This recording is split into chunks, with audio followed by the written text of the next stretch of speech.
Hello students, welcome back to CUT Nimbus. इस video में हम लोग डिस्कस करेंगे the syllabus for the chemistry and the physics. आप लोग 11th स्टैंडर्ड में हो या फिर 12th स्टैंडर्ड में हो और इसके बाद आप लोग प्रिपेयर कर रहे हो फॉर सीयूटी 2026, तो मेक श्योर आपको पूरा सिलेबस जो है डिटेल्ड सिलेबस पता होना चाहिए, तभी आप अच्छे से तैयारी कर पाओगे और अपनी ड्रीम यूनिवर्सिटी को कैच कर पाओगे, है ना। तो ड्रीम यूनिवर्सिटी में एडमिशन लेने के लिए the first step is the syllabus. So syllabus for chemistry हम लोग देख रहे हैं। यूनिट 1 में आपको सॉल्यूशंस देखने को मिलेंगे, देन इसके सब टॉपिक्स भी हैं, ठीक है। मेजर जो टॉपिक है दैट इज सॉल्यूशंस। सॉल्यूशंस के अंदर आपको मिलेगा types of solutions, expression of concentration of solutions of solids and liquids, then solubility of gases and liquids, solid solutions, Raoult's law, colligative properties, relative lowering of vapor pressure, elevation of boiling point, depression of freezing point, osmotic pressure, determination of molecular masses using colligative properties, and abnormal molecular mass Went Hoff factor. So ये आएंगे solutions के अंदर, ठीक है। This is whole unit 1. Then comes unit 2, electrochemistry. Electrochemistry के अंदर आपको देखने को मिलेगा redox reactions, EMF of a cell, standard electrode potential, Nernst equation and its application to chemical cells, relation between Gibbs energy change and EMF of a cell, conductance in electrolytic solutions, specific and molecular conductivity, variations of conductivity with concentration, Coulard's law, electrolysis and law of electrolysis, dry cell electrolytic cells and galvanic cells, lead accumulator, fuel cells and corrosion. So ये है unit 2 के सब topics. Then comes to unit 3, chemical kinetics. So chemical kinetics में आपको देखने को मिलेगा rate of reaction, average and instantaneous, factors affecting rate of reaction, concentration, temperature, catalyst, order and molecularity of reaction, rate law and specific rate constant, integrated rate equations and half-life only for zero and first order reactions. First order reaction, second order reaction, ये सारी चीजें आप hopefully आप लोगों ने पढ़ ली हो, तो ये सारी चीजें आपसे पूछी जाएगी. Then the concept of collision theory, elementary idea, no mathematical treatment, activation energy and Arrhenius equation. तो देखिए, जब आपको एग्जाम में चीजें पूछी जाएगी तो वो इन्हीं टॉपिक से रिलेटेड होगी, तो ये सारे टॉपिक्स आपको कवर करने हैं, दैट टू MCQs वाले सेक्शन में. अभी तक हमने जो भी पढ़ाई करी है वो हम लोगों ने पढ़ते थे कि अच्छा ठीक है, यहाँ से ऐसा सवाल आएगा तो शॉर्ट आंसर, लॉन्ग आंसर, है ना, मीडियम वाला जो रहता है.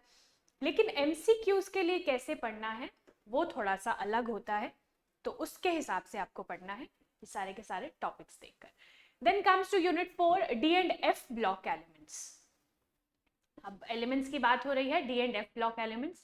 General introduction, electronic configuration, occurrence and characteristics of transition metals, general trends and properties of the first row transition metals, metallic character, ionization, enthalpy, oxidation states, ionic radii, color, catalytic property, magnetic properties, interstitial compounds, alloy formation, preparation and properties of K2Cr207 and KMnO4. Then lanthanoids, important है ये lanthanoids, electronic configuration, oxidation states, यहाँ से सवाल बनते हैं, है ना, oxidation states से सवाल बनते हैं.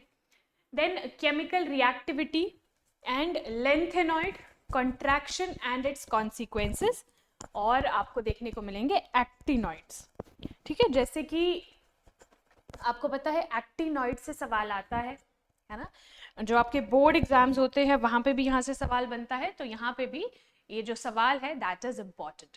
Electronic configuration, oxidation states and comparison with lanthanoids. तो लैंथेनॉइड्स और एक्टिनॉइड्स के बारे में आपको डिफरेंस पता होना चाहिए, यहाँ से सवाल बनने के चांसेस रहते हैं. Then coordination compounds. We come to unit 5, coordination compounds. इसके अंदर इंट्रोडक्शन हम लोग देखेंगे, लिगैंड्स है ना, या फिर प्रोनाउंसिएशन में worry, coordination number, colour, magnetic properties and shapes, IUPAC, nomenclature of mononuclear coordination compounds, then bonding, Werner's theory, VBT and CFT, उसका स्ट्रक्चर है, और स्टीरो आइसोमेरिज्म, आइसोमेरिज्म, आइसोमर्स है ना, ये सारी चीजें आपको पता होनी चाहिए, what is isomerism, what is isomers. इसी के साथ साथ अगर हम आगे कुछ टॉपिक्स देखें तो आपको देखने को मिलेगा बॉन्डिंग, हाँ बॉन्डिंग की बात हो गई, then importance of coordination compounds, इसी के साथ in qualitative analysis, extraction of metals and biological system, this is very important, मैं आपको बार बार बोल रही हूँ, कुछ चीजें हर एक यूनिट में ऐसी रहती है जहां से पक्का क्वेश्चन बनते ही बनते हैं, तो उन टॉपिक्स को आपको बिल्कुल भी नहीं स्किप करना है ना, वो टॉपिक्स तो आपको जरूर पढ़ना है, जैसे कि यहाँ से बॉन्डिंग और वर्नर्स थ्योरी आपको देखना है, then sorry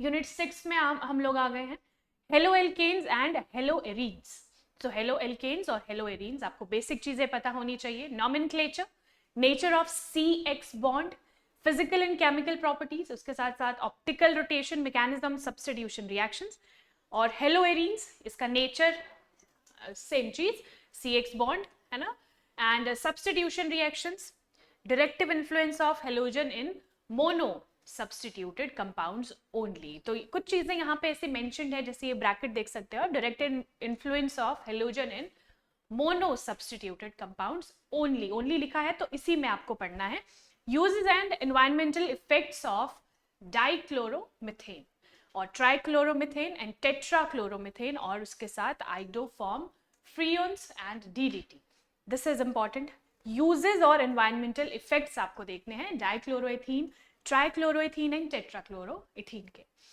then 7th unit में आएंगे एल्कोहल्स आएगा, फिनोल्स आएगा और ईथर्स आएगा, ठीक है, ये सारी चीजें आपने ऑलरेडी पढ़ी है इन योर बोर्ड्स एग्जाम, है ना, एग्जाम के लिए तो बच्चा पढ़ ही लेता है ना, तो अपने पूरे स्कूल के टाइम में आपने ये सारी चीजें पढ़ी है, अगर आप अभी 12th स्टैंडर्ड में हो तो कुछ चीजें हैं जो आपको पढ़ने को होगी, कुछ चीजें आप 11th में पढ़ चुके हो, तो 11th और 12th का ये कंबाइंड चीजें रहती है, सो मेक श्योर आप सारी चीजें अच्छे से पढ़ो, और MCQs यहाँ से कैसे बन सकते हैं उस हिसाब से सारी चीजें पढ़ो।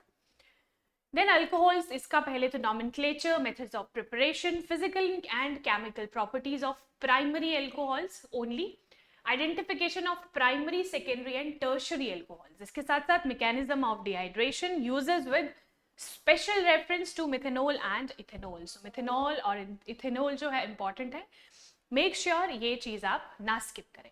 देन फिनोल्स की बात होती है, एंड लास्ट इज ईथर्स, तो ये सारी की सारी जैसे इसकी फिजिकल प्रॉपर्टीज, प्रिपरेशन, ये सारी चीजें कॉमन है, तो फिनोल्स, ईथर्स एंड एल्कोहल्स, तीनों चीजें आपको पता होनी चाहिए। देन एल्डिहाइड्स आएंगे, कीटोन्स आएंगे एंड कार्बोक्सिलिक एसिड्स, ठीक है, this is your 8th unit, तीनों चीजें हैं, aldehydes and ketones, same nature, nomenclature, physical and chemical properties, mechanism, है ना, तो बेसिक चीजें आपको पता होनी चाहिए इन सभी की। और अगर हम लोग कार्बोक्सिलिक एसिड की बात करें तो सेम है ना, acidic nature, methods of preparation, physical and chemical properties and its uses, uses are very important. Then amines आएगा, same classification, structure, methods of preparation, physical and chemical properties, uses, तो कोई भी चीज है उसकी फिजिकल एंड केमिकल प्रॉपर्टीज आपको पता होनी चाहिए, यूजेस पता होने चाहिए, और साथ के साथ इट्स नॉमेनक्लेचर, ठीक है, nomenclature is also important. Then biomolecules, biomolecules is the unit 10th, इसमें आएगा carbohydrates, classification, aldoses and ketoses, ठीक है, ये सारी चीजें आपको देखनी है। देन प्रोटीन्स, ठीक है, बायोमोलिक्यूल्स आपको पता है, कार्बोहाइड्रेट्स, प्रोटीन्स, फैट्स, ये सारी चीजें होती है, सो ये दोनों चीजें आपने अच्छे से पढ़नी है। देन वाइटामिन्स, वाइटामिन्स भी आएगा, same classification, nucleic acid, so this was all about the chemistry syllabus, ठीक है, तो हमने सारी चीजें पढ़ी है, all 10 units. If you are in your 10th standard, 11th और 12th स्टैंडर्ड, तो आपने काफ़ी चीज़ें ऑलरेडी पढ़ ली होगी, अगर आप एक ड्रॉपर हो, आपने 12th के बाद ड्रॉप लिया है, तो भी आपने ऑलरेडी फिर तो सारी ही चीज़ें पढ़ ली है ना। तो आपको क्या करना है, उसको अच्छे से प्रैक्टिस करना है। जो भी चीज़ें हैं यहाँ पे, जो भी मेंशन्ड है कोई भी टॉपिक, उसको स्किप नहीं करना है ना। अगर आप चाहते हो कि आपको बेस्ट यूनिवर्सिटी में एडमिशन मिले, सो डोंट स्किप इट। तो यहाँ पे आज हम केमिस्ट्री का ही सिलेबस हमने डिस्कस किया है। नेक्स्ट वीडियो में will discuss about the physics syllabus, ठीक है।